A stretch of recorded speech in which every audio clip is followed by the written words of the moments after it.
Hey, we are live. Welcome, folks. Uh, Innovators Pod doing a follow-up broadcast here, a recap of Google I/O 2015 with our friends Dr. Joe Cohen, Lucas Baran, and hopefully Chris Vukin will be showing up. Um, we're all kind of There he excited is. about what we saw and got at I/O, including our swag, our badges, whatever. Um, Luke and I were at in Boston, and we got the Bluetooth headphones that were awesome. So I like those. Oh, what Bluetooth headphones they give out? Oh, they were really nice. Well, they're just cheap ones that you get. They work well though. They work really well. I Awesome. tested them at the office. How you doing, Chris? I'm well, thanks. Yourself? Alrighty. Where did you go out to Moscone, or were you at Yes. Extended? I went to some extended stuff too, but I was at Moscone. Okay. Yep. It was, How about if we go yeah. round robin, everybody tell me what your favorite thing was about I/O and introduce yourselves, and then we can just have a gab fest. Which is all. That's all we do here. There's at so Innovators much happened Pod. at I/O this year. I think there's more. It was very, a lot of people say, boy, it was boring, but more stuff happened, especially the second day. Some of the second day, I've watched most of the videos, and the stuff that was announced on the second day, and the ATAP things, and unbelievable stuff going on that I want to hear about. But anyways, we start on my left. Chris Vukin, how are you? Thanks, Don. I'm great. Thanks for inviting me, having me on to chat about I/O and healthcare. So healthcare and I/O, I think, are going to be a good mix for long to come in the future. But yeah, I appreciate you having me on this chat. Okay. What does your company do again? So we do medical software development. We focus on wearables and web technologies. How do we, free providers from being chained to that laptop or desktop to input their patient care? Get the interface out of the way so that you can have a real interaction with your patient, as opposed to staring at a computer and then looking back at your patient. Okay. So real-time charting. So point of care, being able to input as it happens, because it's real important, especially in some time-sensitive situations, to make sure documentation occurs in a concise and real-time fashion. Code situations are one of these areas where it's super important to make sure you've got up-to-date data. And wearables provide a means to give providers interfaces to interact with not only healthcare data, but also other providers. Yep. Cool. Joe, Dr. Joe. Oh, Don, I'm so glad to be back. I'm actually home this time. Yeah, last time you were someplace over there and across the pond. I was in London. Yes. We formed a new entity, Unificare, in London, England, which I am now CEO of. And there's a lot of exciting news coming up from all of our team over there. But I'm also, and foremost, a pediatrician, board certified, president of Cedar Park Pediatrics, which we're celebrating our 10th birthday this year, taking care of 6,000 patients in Central Texas. And that practice actually happens to be the birthplace of Kiddo EMR, which is my company here in the United States, where we developed a platform agnostic, built for Chrome, electronic medical record platform for our patients and our providers. So we were at the I/O Extended with IDEA in San Francisco, doing a developers code kitchen. We're an annual sponsor for IDEA. That's the International Developer Education and Advocacy Alliance. You can see I've had practice saying that. But we also got to go to a lot of the events. Those are the guys that do the barbecue, right? Yes, they do. Shout out to Aaron Caston and Corey Robb and John Katzman and the crew. But it was actually also my first time in San Francisco. And it was also a great opportunity to talk about my passion, which is health information technology as it pertains to pediatrics and the underserved population. It's really exciting to see other people latching on to the ideas that I believe really should be talked about in healthcare, like real human interfacing, as Chris was talking about. I got to meet Chris in IRL, in real life, for the first time after being online thought leaders for several months now, and connections were made as always, and swag was obtained. The important parts.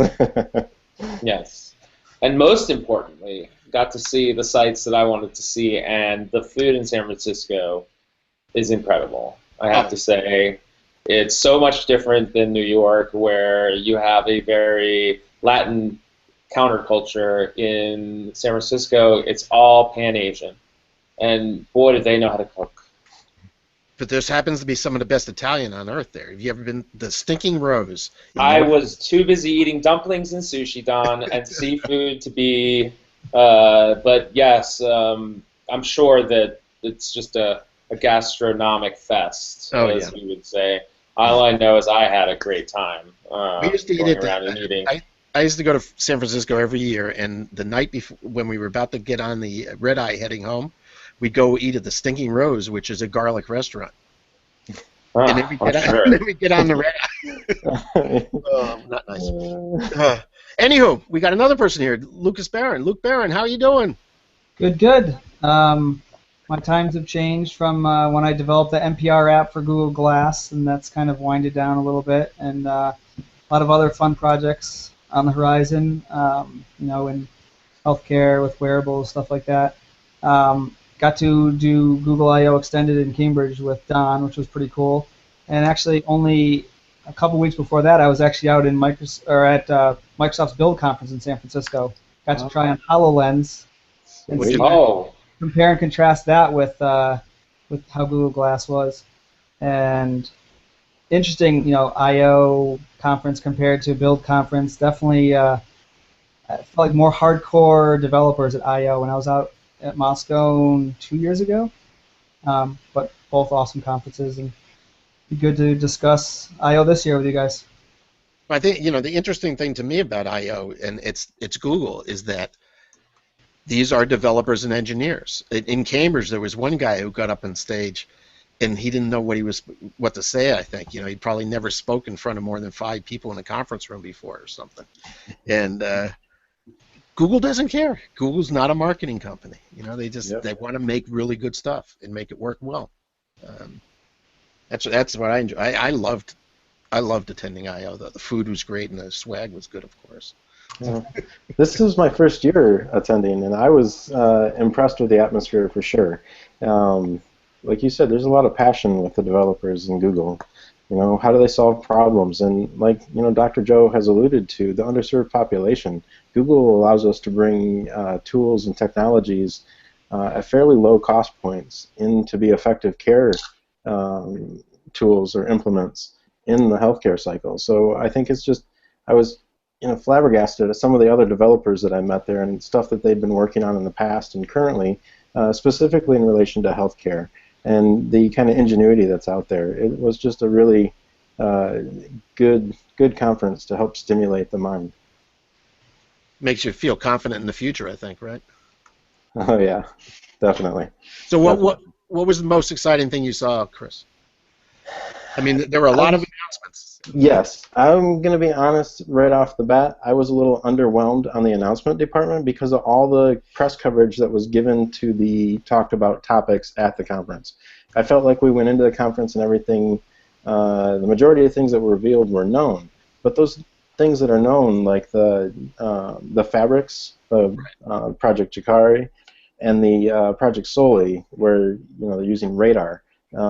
These have some huge implications for healthcare in my mind, and I was able to spend some time while I was out there with Roger Lamb, who is another glass explorer, but he also works in the healthcare HIT industry as far as proof of concepts and how do we get new care modalities in place using new technologies.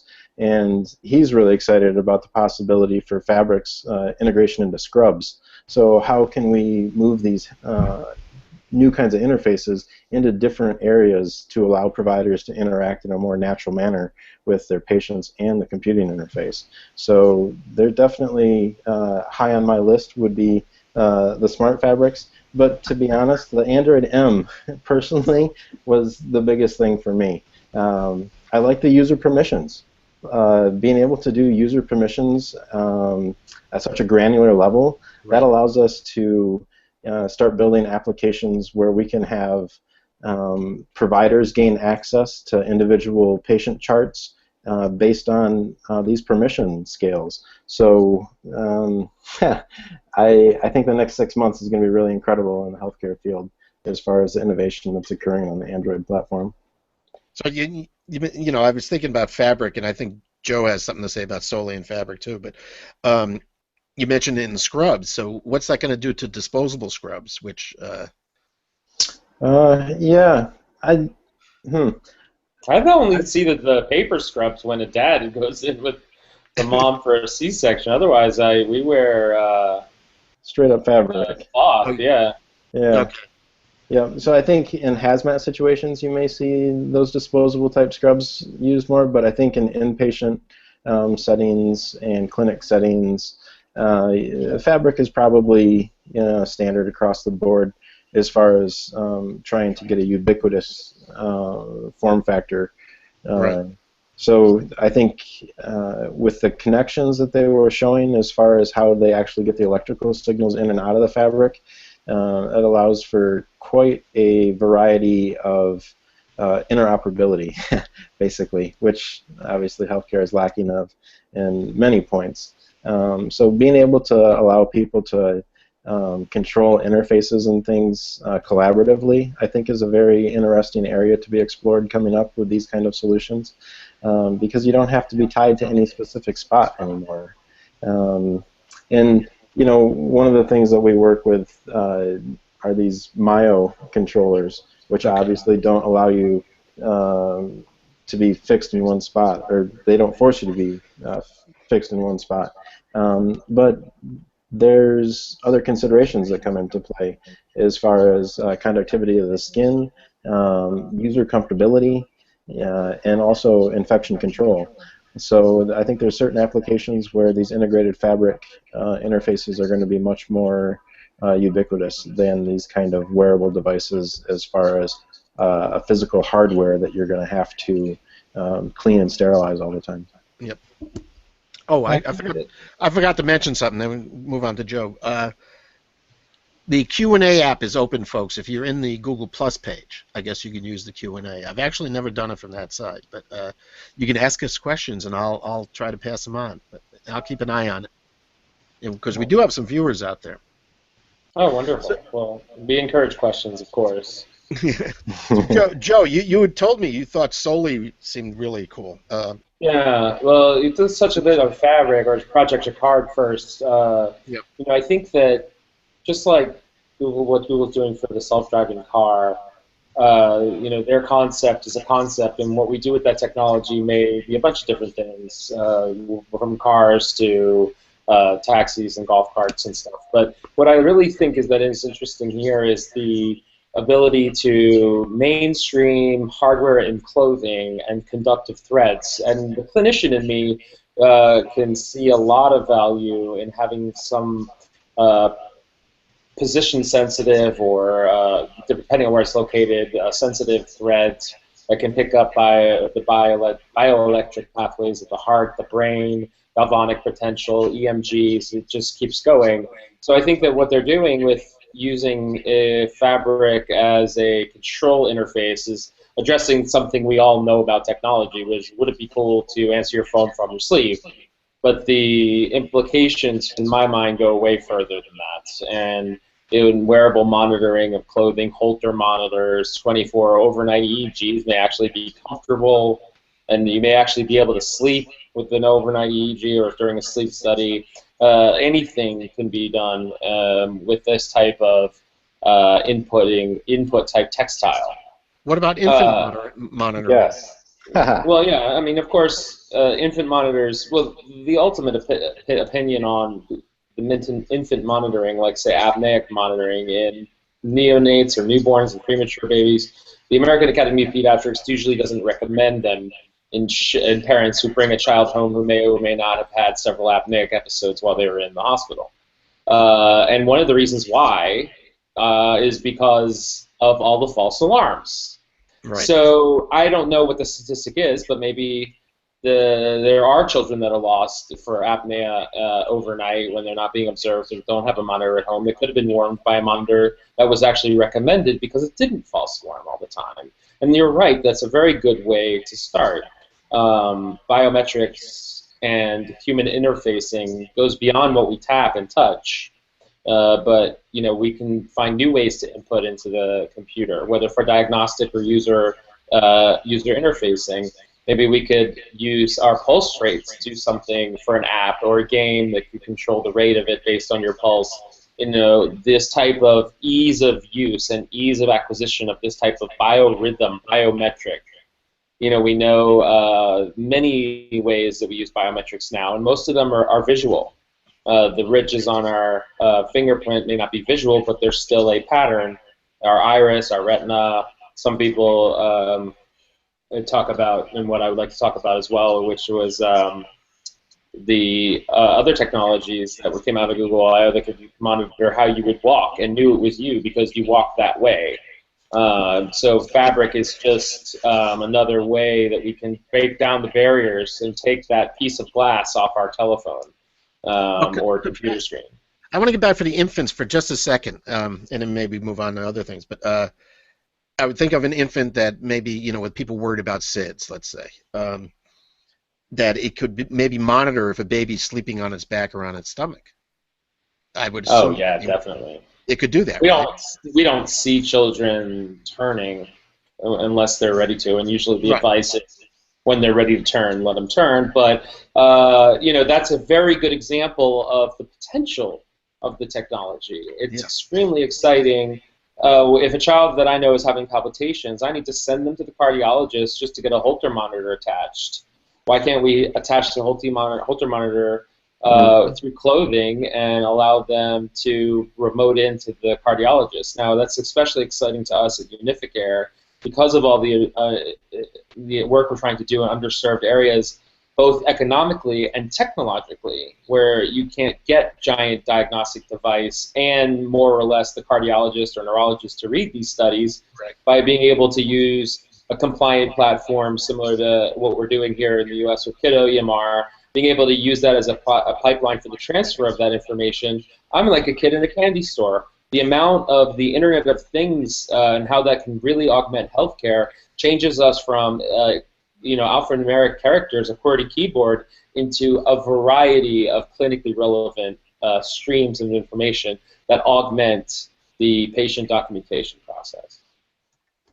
And I think kind of on the patient documentation process, that brings up maybe Project Vault a little bit, very briefly here. Yes, I was blanking on the name. Could you tell? Yeah, right. And Dr. Joe and I talked about this a little bit when we were together in San Francisco. Patients, they may be hesitant about healthcare technology because of the breaches, that occur and the headlines that those garner. So how do you make your patients comfortable with sharing that data? And Project Vault is a good first step, I think, to be able to easily transfer your health information data. There's an initiative out by the ONC called Blue Button, which is the idea that EMRs have a standard Blue Button format within the EMR somewhere where a patient's able to download portions or the entirety of their chart just by clicking on that button. And so I can see download processes where they just click the blue button and it goes into their Project Vault. And then they share it with their doc whenever they want. It's very exciting to see because security has got to be on the top of our list, protecting the data of our patients, making sure that we're judicious about how we use that data. We want to make sure that that data is not being accessible to nefarious players. Is Vault built somewhat on? Is that using the Samsung technologies? I think because Google, I think, licensed that. I wonder if it is. I don't recall that. It's on a SD card, I believe. I'm not sure. Yeah. It just has a bunch of capabilities of NFC and GPS and accelerometer, all built in this little SD card. Yeah. Yeah, I don't remember all the technical details from that, and honestly, a lot of the technical details from that talk are Yeah. going way over there. Of course, they managed to get everybody to get rid of SD cards, and now they're going to have to come back. I'm glad Well, my phone still takes it. I was talking to the guys at Cyanogen, and they were saying, yeah, in the U.S., but and where the next 1 billion people are, the devices still support SD cards. Right. And I think we're going to see batteries come back too. Exchangeable. Batteries you can take in and out. Hey, Luke, you're back in. I saw you disappear for a bit. Yeah, sorry about that. Yeah, it was great to see. Android M was one of the cool new things that they announced, and seeing how that'll affect my development. And Chris alluded to permissions. It's great that they got to the granular level with that. You don't want something scaring off people to install your application because of all the permissions it asked at the beginning. Right. Or denying updates. So now they just, you allow the install, and at use, people can accept the permission or, not use that feature of your application. And no one worries about updates anymore. My only concern was with the feature doze and how that will affect push notifications. If there's sensitive information that needs to come across the wire and you just, have left your phone on the desk, how will that affect, Well, I got a feeling, I bet you a doze is customizable to its sensitivity. I'm hoping there's a way that you can flag this push notification when you're doing development as being priority, and it lets you go through to wake up your device. He did mention when he was talking about Doze in the keynote that it did support push notifications. It got a little round of applause, if I remember correctly. Chris, do you remember that? I'm just trying to actually look up some stuff on that right now because I don't recall specifically, but I remember he said something with there's certain events that can occur that'll cause it to still happen even if you're in Doze setting, but I didn't hear any specifics on what they were. Well, hopefully it'll be better than Project Volta or Volta. Well, if this doubles my battery life, it'll be good. So. Yeah. When your phone's plugged in. Usually. I mean, this is supposed to brilliant. It doubles your battery life when it's just sitting somewhere. I mean, how often are you just putting your phone on a table? It's not in your pocket. You're not moving somewhere. I mean. Right. Well, I think they said their research shows that that's most of the time. But that's most of the time it's plugged in on the charger for me. Well, then your battery doesn't last long at all because it's not being trained to last, I think. Well, then they should stop making nice phones every 6 months because I don't even know what it's like to have an old battery. Is it going to doze in your pocket, though, is the big question. Or not? Well, or that would have implications in my field for sure. Well, soon enough we'll have Tesla power packs on our back to charge all our devices as we're walking around. Oh gosh, I hope so. I wouldn't mind spending $3,000 for that $3 worth of energy. It sounds very economic. Did anybody hear anything about Tango though? Nothing. Okay. But I wasn't there. The only thing that I saw about Tango was the smaller form factor, and I don't. So visiting the Tango section at I/O, a lot of what I saw there was gaming applications. There's people running around with Nerf guns in some kind of interactive game. I didn't try it, but okay. Tango did come up in discussions with some other developers over the weekends in regards to health education. So training of surgeons and various field personnel, or even just using Tango to help build an environment. So for me, I was fairly fortunate. When I got into nursing school, I'd already been working in the healthcare field for a while as a nurse's aide. And so for me, going to approach a patient or a new patient, it wasn't a big deal. And I didn't realize how much of a deal that was until I started clinical rotations in nursing school. And I was having classmates come up to me on a daily basis saying, "Chris, what do I do? My patient's asleep. I'm supposed to get vitals." So just to break that sense of trepidation, here's a virtual environment. You can, walk in, interact with this virtual patient or whatever, to help build some of those prerequisite skills needed to help give people comfort levels that are higher and allow them to have confidence in their skills in the job environment. I think Tango's definitely got some applications for building those kind of environments and things. You could probably use cardboard for the same thing too.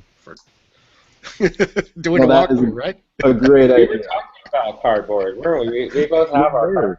Yeah. I don't have cardboard. I got to get it. I have to spend my $30 or whatever it is. And Don, this is the first one I've had, and I am blown away. Yeah, Because it's pretty we can crazy. use Tango to build environments to view on cardboard, that would be awesome. Wow. You know, development time just needs to be able to get shrunk down so we can have rapid iteration. Because you've got to prototype rapidly to be able to identify your weak spots and build on your strengths.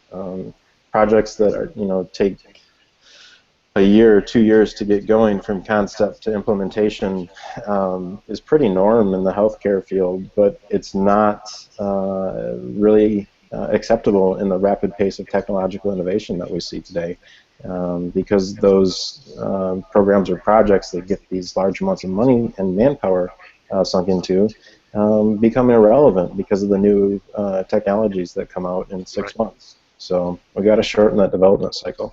Well, you can only shorten it so much because if you're really building a medical device, it has to go through FDA, and if it has to go through FDA, that could take years. Right. But if you're doing what me and Chris are doing, which is add convenience to the experience with technology, allow areas that aren't directly treatment areas to use technology to enhance the process. Right. Being a patient, a doctor, or a nurse, and all of our ancillary technology fellows out there. Mm-hmm. That's really, where you find that regulation stifles innovation, but then on the other hand, they are building things to treat ailments, and they should be better than some of the vitamin supplements that are touted out there without any FDA approval. So. Yeah. Absolutely. And what I thought about cardboard, though, because Google right now is going to push the having students do the tours worldwide. So, students over here can watch students in Amsterdam do a tour of their famous sites or whatever. It kept coming back to me is all I could think of was training and professional training, education. I'm not a healthcare person, but I could just see being able to put somebody sort of like Glass would do, point of view training on on surgery, let's say, and be able to watch that and try to experience it, not in 3D maybe, but as close as you can get to actually being there. It just seems like it could be really good. Absolutely. Dr. Joe though has some really good points about the use of cardboard with children. I don't know if he's I just got a cardboard question. Somebody wants to know if the Nexus 6 will fit in the new cardboard. As a matter of fact, it will. I will demonstrate.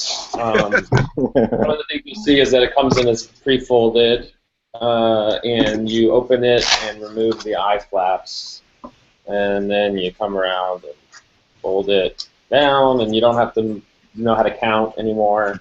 But in fact, here. I think they said it'll actually fit an iPhone 6 Plus. Yeah, it will. So, I put my 6 Plus in that. Yeah, so I have the Nexus 6 too, and I've been able to put it in the old one, but you have to just hold the back of the cardboard. Yeah. So there he's got a completed environment. It's pretty slick. I mean, because the larger size screen is it's great. Okay, you talked me into it. I have to get one. It's like $20 online. Yeah, I know. I'll use it with my Note 3. A poke at Oculus Rift. It's pretty impressive tech. Hey, I have a question. Can you see my phone? Will it work with my credit cards in the wallet back here? What a yenta. Magnetizing one. I'd have to take that cover off, right?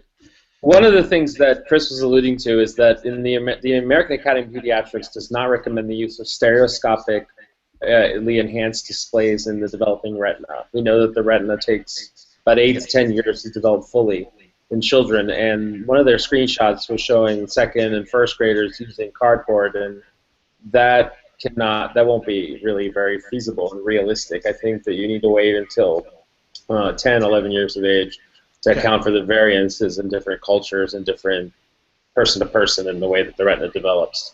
We still don't know exactly how images are formed in the brain, and the pathways can be interfered with. And if you remember when the 3DS came out, and it still carries this warning that children shouldn't use it for more than 30 minutes at any given day. Mm-hmm. Well, not only that, but a lot of schools are actually anti-screen time overall at a very young age. I tried to bring in cardboard as the like father demo for my daughter's preschool, and the head of the school said no. No screen time. Good for them, actually. Yeah. Touché. But wow.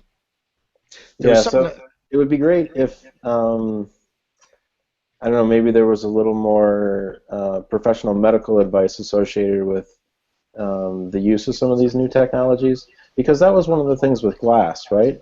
I remember very distinctly in the terms of use for that, that children weren't supposed to use it once again. So there's just not a lot of data about how these devices impact young developing bodies. And I think that's an area that we need to be not only cognizant of, but also protect those little ones. Right. So, good points, Dr. Joe. Thank you. I just feel like sometimes at these conferences they throw a whole bunch of stuff out there, and whatever doesn't fall off the wall immediately is something that they work on, like Project Volta. I don't know. I just got the Nexus 6 a couple months ago in London, and the battery life absolutely sucks. Yeah, it's not impressive. My Note 3 is still great. Nice.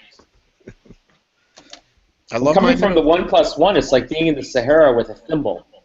So I have an external pack I have to keep in my laptop bag at all times, so I don't get stuck. Oh, Who makes that? Motorola? Motorola. Wow, that's strange. That is.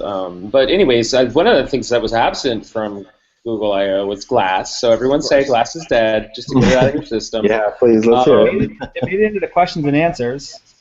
But they said it's just not ready. Yeah. Glass I don't is not think dead. it is. It's not But ready. But the one thing where we use Glass is to preserve the visual diagnosis in medicine. I've been showing a lot of this to Chris during a demonstration in San Francisco.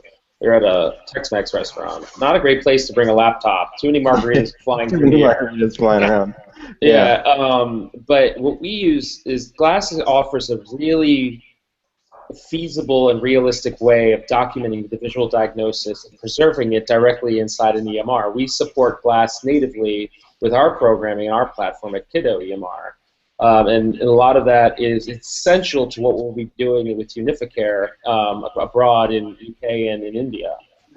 Why I like it is because, for several reasons. Oh, Don, you're so cheeky. I love you. That's awesome. Awesome. The one of the things is that you get a hands-free way of documenting that photo.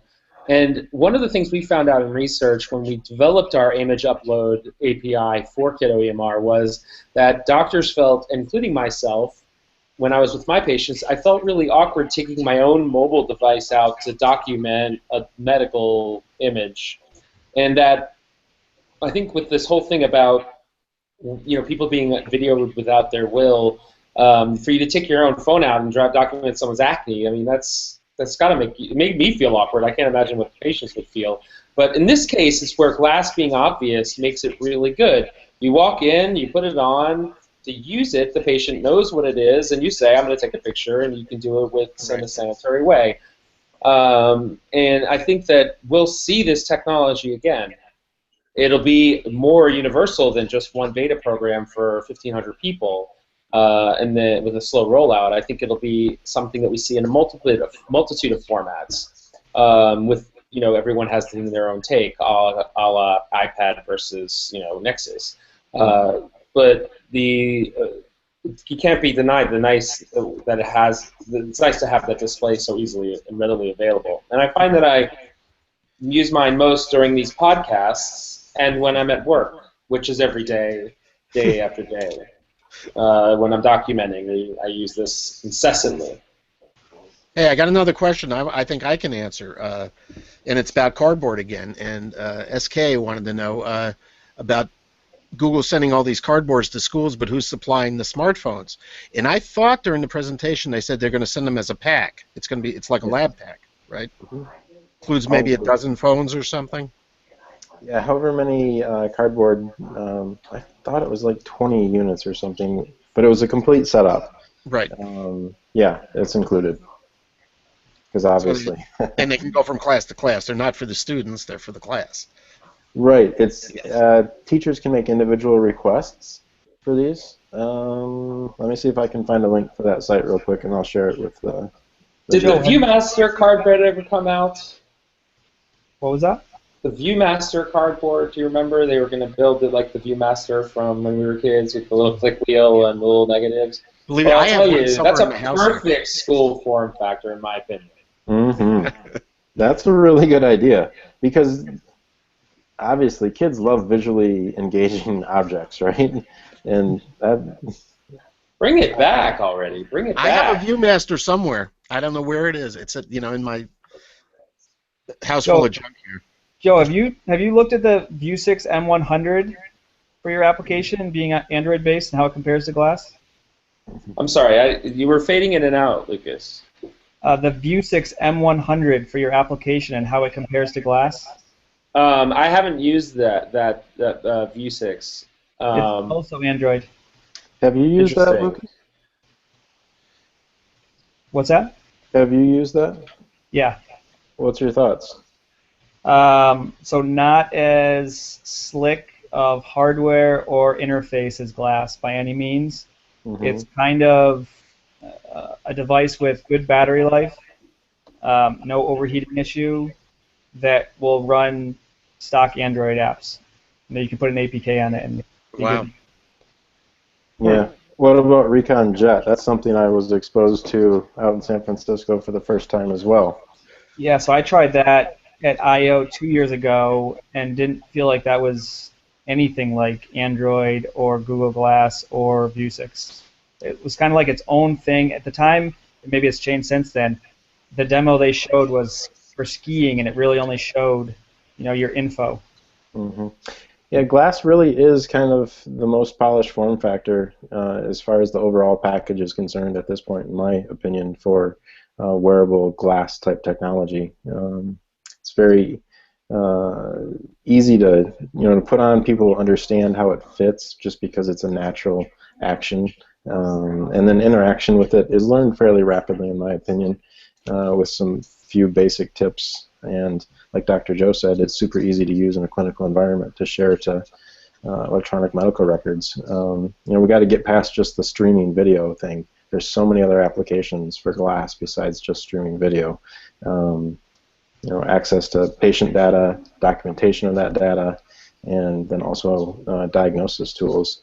Some of the early work that we did with Glass included using MIT's algorithm for checking pulse and respiration based on skin tone changes, and that algorithm had gone through several iterations and was actually clinically validated against Philips monitors to be within 1 to 2 beats per minute for heart rate and spot on for respirers. So hopefully the next version of Glass is going to include updated camera functions, give us some better resolution and pixel detail, and also some image stabilization. One of the things we found with Glass and trying to use that is that our subject had to be absolutely still as well as the observer. So our initial thoughts on use was emergency response and mass casualty events, those kind of things, putting it in the hands of EMS providers for on-scene assessment and evaluation. And also to tie in with the CPR application that we had developed. So every time you come to a 2-minute point with CPR, you're supposed to stop and check pulse and respiration. What better way to do it than just let Glass do it for you, and then you get right back on and start pumping again. So lots of uses for a streamlined version of a head-mounted wearable. Yep. I was hoping they were going to announce something, even if it wasn't going to come out anytime soon, but just give us a glimpse of what they're thinking for the next version. They don't like to do that for some reason. Well, Tony Fidel said they weren't going to do that anymore. Yeah. So. Hey, Braden says that ViewMaster VR is fall 2015. So that's not that far off. I'm going to wait in line for the HoloLens, I'll tell you. The last thing I waited in line for was a PS3. And I am, because I'll tell you, that is the perfect device for medicine. It's the only place you can get away with looking like that, wearing something. You look like something out of Tron or Daft Punk, but if you just put a great camera and we can get our glassware up on that interface, that is the game changer. You can have a virtual keyboard in 3D, and you have no I carry my. It depends on what I run my EMR on, but it's still carrying something around, and you carry it around every time, all day long. But to have it all there and be able to use something like, and here's a segue, Project Soli to keyboard in your data, I mean, it's just hands down to good night. You're done. Images, like holy cow. Perfect, Dr. Joe. Soli's very exciting for infection control, especially. The Coach Project Soli, if everyone was paying up attention, is the radar chip. It's just a piece of silicon that can use radar. It's about, I guess, the quarter of the size of a normal stamp. It could go through the casing of a piece of hardware and can know the position of all of your fingers, even the ones behind other fingers, which just completely blows me away. Human interfacing is the next frontier, whether it's the biometric to actual what we call human interface devices, mouses, keyboards, and trackpads. And in medicine, that is just hands down a game changer. It is a perfect infection control. There is nothing to clean except your hands, which you should be keeping clean anyways, doctors. And kiddos. And Lucas, you're back. Yes. Yeah, so you keep going away, I guess. We miss you when you're gone. Why don't you tell us something? Laptop, what do you think about Soli? Charger. I think Soli also has some really good applications for remote surgery. The very fine motor control that's available through Soli. That demo that he gave was so precise. The control from rubbing your fingers together a little bit. If you can get that kind of precision without having to touch anything, current interfaces are kind of cumbersome, I think, for surgical robots and things. So Soli has a lot of promise in that area. Yeah. So you were talking about the Mayo armband. How have you found using that? I have one of those as well. It's great. So we've integrated into our web interface for controlling our electronic medical record interface. So to be able to push data to Dr. Joe, we have an interface that you can actually control hands-free. And so the idea being that products like Dr. Joe's, where you've got a platform that's so transformative for the industry, it needs other transformative tools to help fully utilize the impact that's possible with that kind of groundbreaking innovation. The things that he's done with his platform. With Mayo, you have to do like the motion to activate first, and then you only have so many motions that you can do for a control. So, what do you have in your application that the Mayo, does? What's the action, out of the 5 hand gestures you can do? You can build custom actions, and you can also set the time that it will listen for input. So you can adjust and say that you want it to listen for longer periods of time before it goes to sleep. You can define other actions to wake.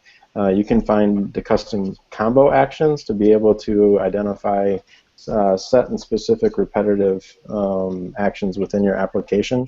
So if, say Dr. Joe wants to do an order, or Dr. Joe wants to do a med, it doesn't matter. I mean, you can map different applications right to it. So there's a lot of customization available for it. And we found also that with glass, it's quite handy. Because in surgical settings, obviously, people are not wanting to break sterile fields.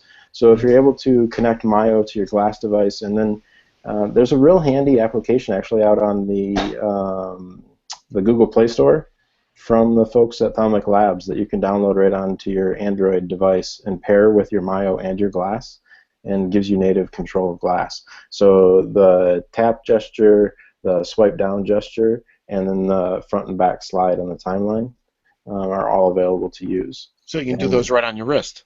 Yes, yes. Okay. So you don't ever have to lift your hand to touch glass. So you don't look quite as weird. Yeah, right. You're not like Now you're shaking your arm around all over the place. oh, it's not working. I'm gonna be like, Annie, do you need help? Hey, somebody just asked if there's anything out there for gaze monitoring. So where That technology's been out for a while. Yeah. Okay. Yeah, but not in the technocracy that we're seeing. I know glass is monitoring my eyes all the time. Mm-hmm. And allows, well, they introduced that. That was one of the last items they introduced was the gaze or glance. Yeah, they call it. glance notification. Yeah, absolutely. And actually, one of the developers that we work with, he's got another project he's working on that's kind of outside of healthcare, but it's very interesting. Using glanceable controls with glass. He's working to integrate camera control. Because he's a biker, he likes to get out and cycle, and so connecting multiple camera views to glass and then being able to control camera views based on gaze, which definitely I think has some implications for glass in the medical field as well. One of the things we had a request from one of the providers we work with is to be able to do kind of these hot actions like we were talking about, Lucas and I, just a minute ago with Mayo, but with glass and gaze. So be able to gaze at a certain corner of the screen and get a specific action. So this particular provider was a vascular surgeon, and he's looking for control of imaging intraoperatively. So he wants to be able to control, compare and contrast old images to what he's seeing in real time in the surgical suite. So gaze has some promising applications as well. Okay, so it wouldn't be, well, we don't know what they're coming with in the next version of glass, but if the camera is movable, it would be interesting. I think if that it would follow really the way you're looking. So happy. If you look left, glass would, the camera would look left. That would be kind of nice. Well, even it's got to be right now. It's fixed focal, so they got to at least improve on that. It was brutal. Yep. Big time. I mean, my webcam here can move. It's capable of tracking my face. Yeah, but that's just a digital zoom. Well, not the zoom, but the fact that it can track my face. As you move side to side. As you move side to side. Well, one of the things that we find when we're using glass document into Kiddo EMR is about 6 degrees off. So if you're taking a picture of a bruise on the back of a child's hand, if it's centered in your visual field, it's off about 6 degrees in the actual final image, which is a problem because most of the images I take, I'm doing a real close observation. Well, you'd have to have the camera basically over your nose. You'd have to have it.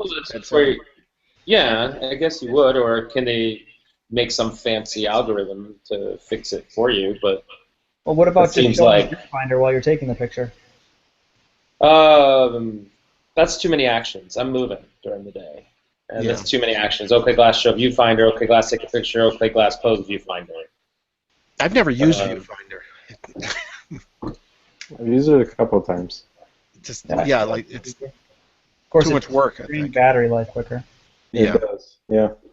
Well, once again, next iteration. Let's hope, right? And also, it doesn't weigh a pound, But I still think, even though if it increases weight, it needs a heat sink. I mean, that was the first thing I noticed when I unboxed glasses. Why doesn't it have a heat sink? Something to dissipate the heat. It would be so simple. Well, I think if they made it to look like a normal set of glasses, a little thicker all around, and not just the metal band, that you could put batteries all around it. Yeah, you make it look like Elvis Costello or something. Big black rim glasses. So there you go. That would work nicely. Well, obviously, glass still has an appeal because we're talking about it for so long. I love it. It's very interesting, but I think in general, wearables are certainly here to stay. What was Brillo? I didn't see Brillo. I haven't seen anything about Brillo. That was the language for the Internet of Things, right? That's the language for the Internet of Things. How do we connect all these devices? Exactly. That's what it was. Okay. Yeah. Android at Home 2.0. lower level Android. Yeah, that was like the lower parts of the Android stack, basically, right? Yep. Yeah. Okay. Yeah. Yep. Now I remember because they did talk about that when we were there. Yeah. And Timothy Jordan. Weave. Oh yes, Timothy Jordan touched on both of those topics in his ubiquitous computing talk. We've specifically too.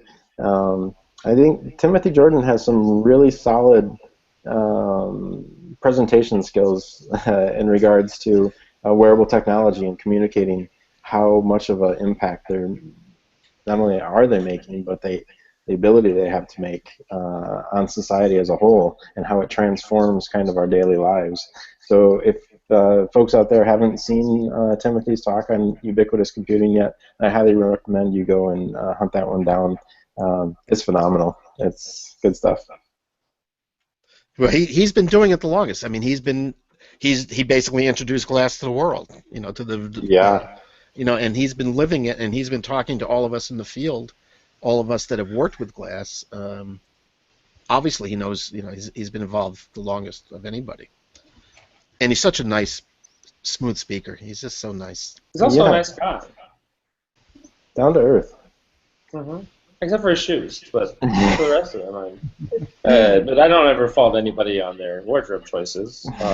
He's always been. When I walk up to him all manic at a conference and talk to him, he was always very, calm down, you'll be okay.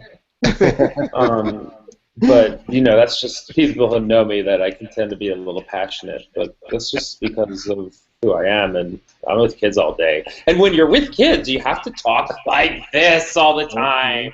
Animated.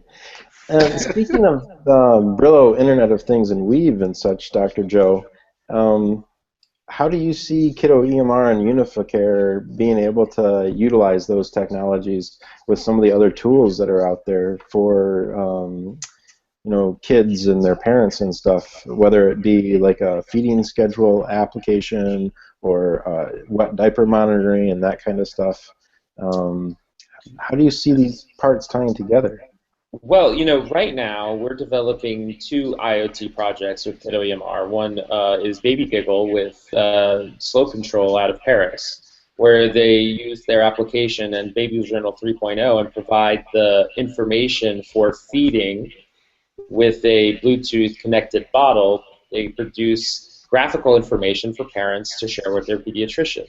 So right now what we find is that we have to develop our API and interface for them. And then we have to develop an API and interface for the next person and the next person. What I think that Weave and Brillo is going to do is make that process very universal, yet maintain its very innate security that we need for EMRs today. And I think that we'll see an explosion where today our resources are, okay, pick the best class device out of all of the category and develop for that one. Everyone can sort of develop for it. I'm sorry, there's a mosquito that's trying to eat me. We've had a lot of rain here in Austin. And I think Really? You've had rain in Texas?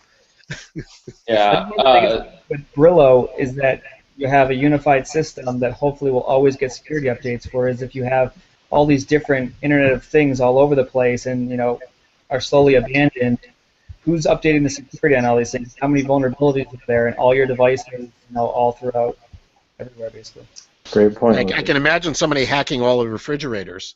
And, a milk baron will. A milk baron. Because he wants to make more money off milk. He'll turn everybody's fridges off at night. It would just be, I think it's Google trying to create a standard, which would be nice. It'd be really nice if software was standardized like hardware is. I mean, they're all agreeing on USB-C, I guess it's called now, the new one. Right. Okay. And IEEE is basically who's behind creating the standards on the hardware side. And it would be really nice if software was, somehow these interfaces were standardized. Athena is trying to create the universal API or whatever it's called, for EMRs. And Epic has tried as well. Right. Tried and failed. Brilliantly. I mean, even with hardware standards, you have the wireless charging standard, and that's not unified yet. Right. We're down to 2 from 3. Good point. Yep. They'll make the decision that makes them the most money. Well, that's it. The interesting thing is they're also it's different than our computers, I think. Because I mean, I'm the weird guy here because I've had the same phone for 2 years. Okay, I and gotta I go. I'm absolutely love sorry, I my can't Note. stick around here for that. I love my Note 3. It's just wonderful, you know. But I change phones every 6 months. I just backed the Yoda Phone 2 on Indiegogo Oh, nice. on my e-ink screen. wow. So my two favorite things that I saw in the that first day of I/O, quite frankly, I thought besides the photos, and everybody's talked about the photos, but now on tap just seems so cool to me. Mm-hmm. That no matter where you are, and application developers don't have to worry about it. It's going to be part of the OS. The fact that no matter what you're doing. So my question is, it was awesome in the demo. How well is it going to work in real life with all the information on your screen? Well, I think what's going to happen is it's going to learn. Like I was telling Joe before we got started, I used to have a hard time with Now, but all of a sudden, the more I use it, the better it gets. It is obviously learning how I talk, and the type of questions I ask, and I don't. Now it just doesn't seem to be making as many mistakes anymore. It used to make mistakes all the time. No, it's definitely getting better. And Dr. Joe, this weekend we were chatting, and I think we were talking about Chrome or something, weren't we, Dr. Joe? And you were telling me about all the things that you had blocked, and once you unblocked them, how much better. I took all my extensions out, like some of the opt-outs for analytic tracking, and that made Google Now really good. I'm like, yeah, that's okay. Then it was like a double win. My Google Now actually was a really good assistant, and running with 2 gigs of RAM on my MacBook left over. But about the Google Photos, just a real quick, the privacy policy has me a little bit concerned, and I wonder, are they going to use your pictures that you've shared as marketing material, or will they also be able to share the ones that you haven't shared? Because I think the whole controversy is the EULA says that now they can use your pictures as marketing. Well, I think Google has always treated your private photos as private. Yeah. Once you share them, now if it's shared public is different than if you're sharing it. If I share it with my mother, you share with one person. That's a good point, Doctor.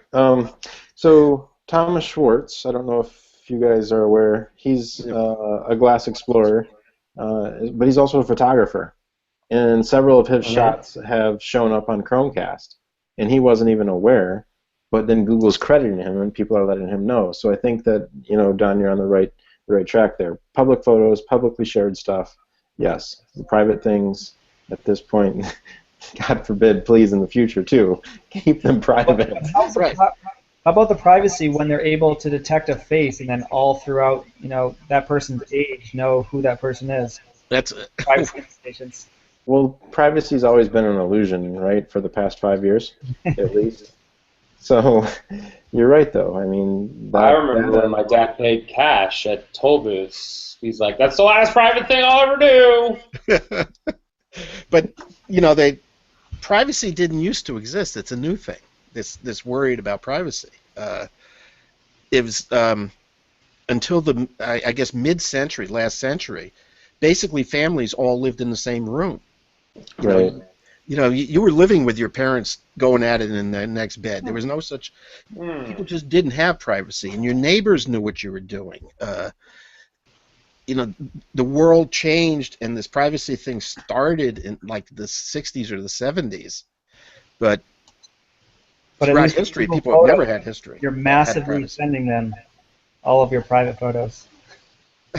Well, what I don't like is Facebook supposedly says if you upload it to Facebook, they own it. I think that's how their privacy. But they're certainly not shy about it. Right. I trust Google. I've always trusted Google for some, and I like the idea. What I'm wondering about now is I went through the pain with Glass when I started uploading photos, and it was uploading automatically at full resolution. So I started to blow through my Google, my disk space. Yeah. And all of a sudden, I had to start paying $2 a month or whatever to Google. It's definitely an impressive offering they're giving all their users. Yes. That's not full res. If you're a professional photographer, So it's up to 16 megapixels. Yes. For most people, I'd say that's more than enough. It's beautiful. It's going to be insane. Yeah. I mean, I think it's great already, and this just makes it so much better. And I know exactly what they were talking about. I don't know how many times I go scrolling through looking for a picture that I took 2 years ago. And I remember that picture, Yeah. Or for me, downloading that app and going back those 2-3 years and seeing, oh my gosh, Google just took all these photos from my boy's birth, and now I've got all these auto awesomes and like movies and stuff that they just made for me, and here's my little boy, and it's fantastic to me. That is, that's wow, it blows my mind. They're not calling it auto awesome anymore, I don't think, are they, in the new one? Oh, they're not? I may be holding old terminology. I think they changed that. It is great when you get those notifications and they've created something awesome from a trip or from whatever.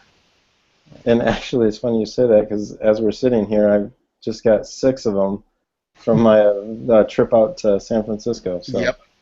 Awesome. But the stories are incredible. Oh, fabulous. Yeah, I'm sure you'll have a whole bunch of stories, won't you? Yeah, I saw Jeremy Shore posted a story from I.O. earlier today that was just beautiful. Some of the shots he got at Golden Gate, I can't wait. Hopefully Dr. Joe's going to share some of the ones he got. I didn't share. I shared some today online, but... Oh, you did? I'd have to go back and see, because you got some great shots. And when Jeremy had shared his album, it kind of sparked in my memory. By the way, I have a little-known community called Auto Awesome Fail. Oh, really? It's for those hilarious ones. The legs are on one side, and the top of the butt and the torso is on the other side. Awesome. I haven't got any of those yet. Oh, boy. Good stuff. So, anywho.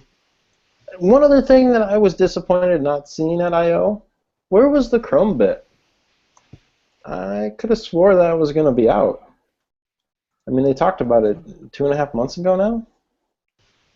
The next step up dongle from the Chromecast, a fully integrated Chrome OS computer stick called ChromeBit that you can just plug in. Yeah, I rember the... You sure you didn't sign an NDA on something? Because I never heard of that. Not on that. I don't know. Uh-oh. Somebody's standing behind you, Chris. Dang it. Yeah, I haven't heard of that either. That a Google sanction. I heard. A lot of those you can just buy online that are full Android. Yeah, this was a new stick that Google was putting out that was like having a Chromebook attached to your... yeah.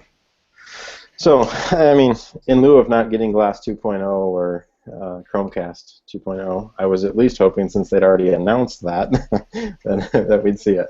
But there's no notification, or there was no announcements of a more integrated Android and Chrome, right?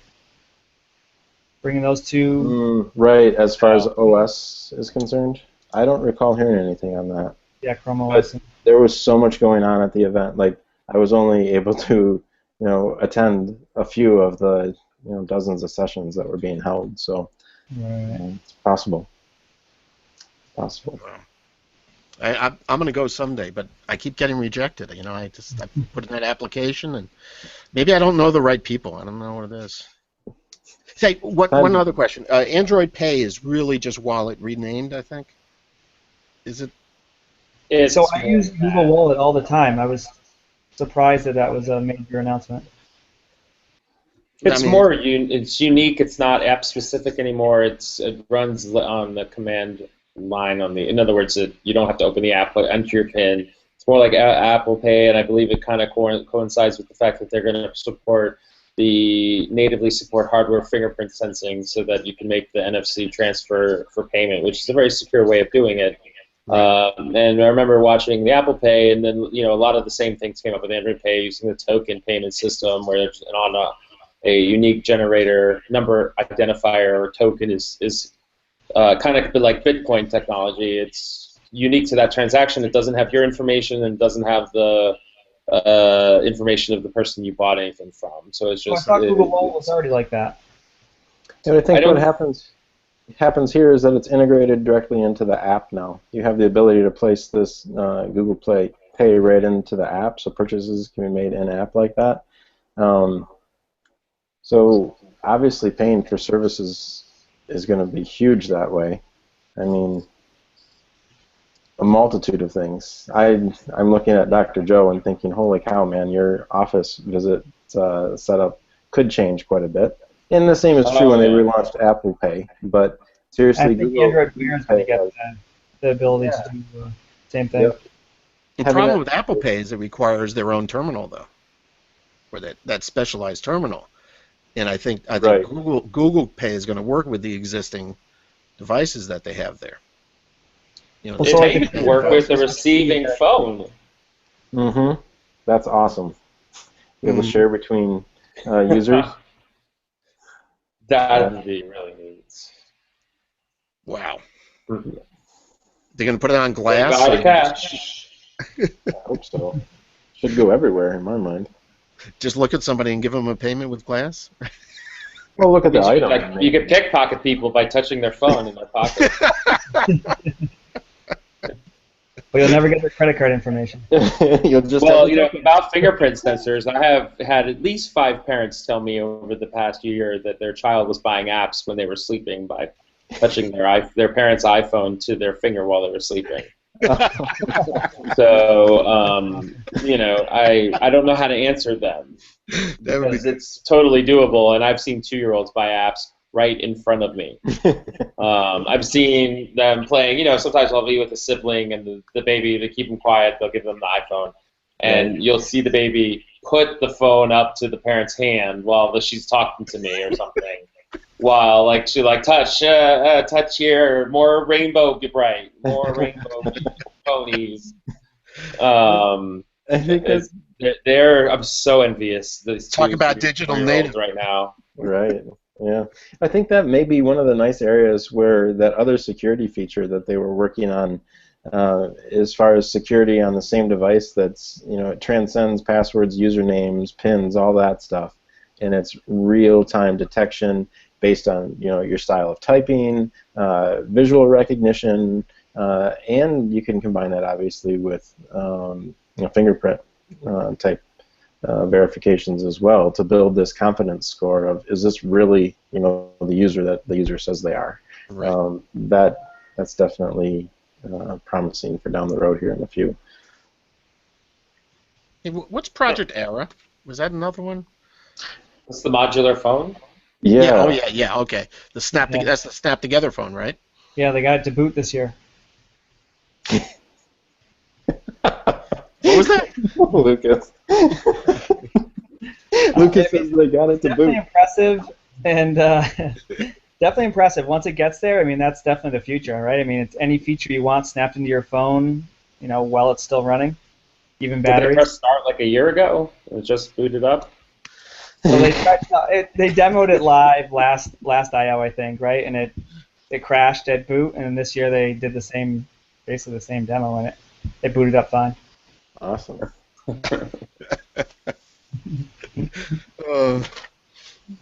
Demos are dangerous. Yeah. I can't wait for offline maps, but I do have a question, and you might have found out there, Chris. Did they have any list of devices or manufacturers what's going to support M? I mean, am I going to have Nexus to get it 6 you can already install it on. Yeah. Right. So the Nexus 6, 7, and 9 you can put it on, or is that right, Lucas? Because I know that's why they gave away the latest they're still selling in the Play Store. Yeah. I mean, you know, are the current Samsung devices going to be able to? Oh, I'm sure. I mean, I think that those announcements will come. Yeah. I think one of the things about Google M, wasn't it, device compatibility? They were trying to expand. I don't know. I'll have to find a link for that. I might be off on that, but I pressed the download link, and the image file is like 800 megabytes. Yeah, it's huge. Wow. That's huge. Yep. That's But you twice should as be much able as to- the L developer preview.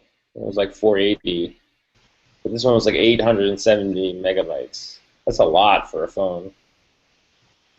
The thing is, the OSs, I think, if they want this for security reasons or whatever to get in everybody's hands, they also have to think about the poor folks out there, the folks that are getting the inexpensive smartphones, the inexpensive versions of One. Android, or they buy our used devices when we turn them in.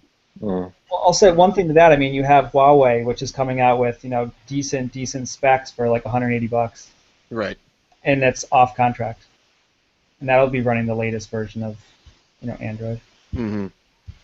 Aren't the Android One phones going to be running that as well, like the latest versions? They must be. Yeah, because those are all for the developing markets, Exactly. You got to have, you got a billion users coming online. You don't want them on something that's, 4 or 5 years old for an OS, because then, you said, they're not going to get access to things, and offline maps. I mean, that's huge in a country where you don't have good data access. I mean, just to be able to navigate still when you don't have a signal. I mean, I can't imagine. I've never been to India or something like that, but the the density of the population in some of their urban areas and trying to navigate such close and tight quarters without any data. I use my maps all the time wherever I go these days, it seems. Right. So I can't imagine trying to navigate some new place like that where you have to figure it all out without having that kind of a tool available to you. Yeah, And so be able- the previous version of Maps, it was offline. You had to actually select like a rectangle around where you wanted it to download. It was Yeah, really you had to pick the quads that you wanted. So what's the new way that this map offline is going to work? You just select the United States and it pulls it all down? That's too big. So I mean, what they they have- showed at the They have demo, maps right? now that do offline navigation that lets you pull down entire countries. A whole country. Yeah, there is one out there. I know I there's. mean, we're talking about just navigation, not being able to search for every business, like. Oh, right. Yeah, I use it when I go on my fishing trip in the fall. I'll go up to Maine for a week, and I'm usually be on the internet, so I'll download all the map data before I leave from home, just to make sure I have it on my phone. But I can't imagine how they're going to have all the information, because they were talking about the navigation for all the, every restaurant, every gas station. Yeah, to be able to do all full searches. I'm just wondering how they're going to let you specify what you want to be offline. Right. That's just way too much. That could be way too much data in a, like you said, in a really dense area. So I think in the demo, what they showed was in one of those dense type areas, a user doing a search for a specific location. Yeah. And then, so obviously that pops up a map reference box that expands a little bit beyond the user's location to the searched location, right? So it's just that chunk of data that you would hit. When I think that's all it's downloading when you tap download the map. But that downloads not only that overhead view of all those streets and everything, but then any business information that is attached to anything within that quadrant or whatnot that's been downloaded. That was my understanding. Okay, that makes sense. I can't wait to see this. I mean, We can use that. huge otherwise. Because even though, like, I was just traveling to Iceland in February, and although T-Mobile international roaming worked pretty well, it would still be flaky where you'd want to have, it all downloaded offline so it just works flawlessly and you're not worried about connectivity. Mm-hmm. That's key. And I think, hopefully, I was really bummed I missed the Loon talk. I've got to look that up and watch it. But balloons, satellites, ubiquitous connectivity. That'll be awesome to be able to go to those remote locations and have that kind of connected power that we have in our cities now. And force multiplier, change the game. Definitely. I mean, search and rescue, like, at the end of the they touched upon so many of the Project X, projects they have going on, and I think everybody was hoping at the very end they would mention something about those. Even though it's not technically Project X anymore. Yeah. definitely. I was They're hoping. still calling it Google X, aren't they? Yeah, but Glass has been. Oh yeah, yeah. Glass graduated. I forgot about that. Okay. Yeah. Okay, guys, it's getting late. Thanks. Oh Yeah. wait, when Lucas, are you going to post some of those photospheres? I want to see Iceland. Oh, Iceland. Yeah, I'll find a couple of those. Definitely. Awesome. Really good hikes. I love photospheres. Especially, I took one out in the middle of the Moose River in northern Maine, and my son thought I was crazy holding my phone out there and turning in a circle. And I wasn't just turning in a circle, I was going up and down to all the different spots. You know, you go from spot to spot. Yeah. But it was worth it. Oh, it is so much. I go back and revisit it once in a while. So. Yeah, awesome. Dr. Joe took a pretty good one. That are walking around you because you can get tops of bodies, bottoms of bodies. Yeah. Dr. Joe took a pretty cool one inside, I think it was the atrium at the Hyatt Regency. Yeah. I've personally never taken a photosphere, but I was impressed at how easy it was for him to do. I mean, it's phenomenal. So I can imagine standing in the middle of the river, it probably wasn't that big of a deal. I mean, it may have looked a little funny. Well, I don't know how they work on the other devices. On the Samsung, it just you have to go and you see a spot. You go up to that spot, and then bang, it takes the picture. And then you move to the next spot, and it takes the next picture. Oh, yeah. The most impressive part is viewing it on cardboard afterward. Wow. So I'm going to order cardboard tonight when we get off here, I think. I'm going to have to get one. I can get them on Amazon, right? Well, I don't know if they have the second gen out yet. We want to wait for that. Yeah, that's true.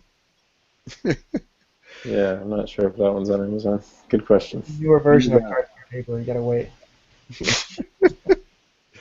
Are they going to keep calling it cardboard after they make plastic? They'll probably That's the worst part about it, is that it's cardboard. Right? So I think there is third-party companies. If you go to Google's cardboard website, they show all the third parties that make it, and you can buy a plastic. I just think for school, I mean, that's just not going to last. Well, they can make it out of plastic, corrugated plastic. Which is used to make your signs that you put in the yards and things like that. Well, what's most There's just not enough garbage in the ocean. True. Okay. On that note, guys, I really appreciate this. Too many documentaries. What do you want? Thanks for having me. Airports recently. Yeah. Thank you too, Don. Great talking, everyone. Thanks for everyone for coming and all the listeners out there. And it's been a ball. And next year we'll meet again. Good night, guys. Bye. Bye.